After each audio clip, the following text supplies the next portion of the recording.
Let's continue our look now into the Unity 3D interface. The three panels that we have not covered yet is the Hierarchy, Project, and Inspector panel. Even though the Project and the Hierarchy panel look similar, they serve a different purpose. For example, the Hierarchy holds all the game objects that you currently have in your 3D scene. Now these objects may or may not be visible in 3D space, so that's why it's handy to have a Hierarchy panel that shows them. Now even when you're running your game at runtime, the Hierarchy panel will update all the assets inside the current level. So for example, if you kill an enemy and the enemy is destroyed from the game, it will also disappear in the Hierarchy while you're playing your game. It's an extremely powerful feature. In the Hierarchy panel, you can also drag things around and group them with each other. When a group is grouped, you can see how you can toggle them open or close them, and also they will function in the game as one game object. You can attach scripts to groups or attach scripts to single objects.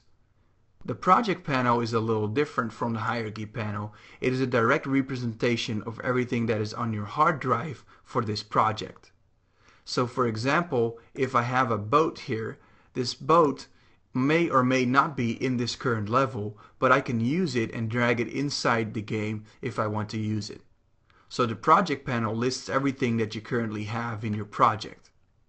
When I right-click on my Project panel and click Review in Finder, or on Windows Review in Explorer, it will show you what is included in the project right now. If I would make a new folder here and then close and go back to Unity, the folder would update and you will also show it in Unity. However, I recommend most of the changes to be made inside of Unity. So for example, if you wanted to make a new folder, just right click, hit create, and then folder. Because now Unity is in control of things and it's a lot more flexible than if you do things on your hard drive, even though both are supported. Now last but not least, we have our Inspector panel, and our Inspector panel shows everything that has to do with the currently selected game object.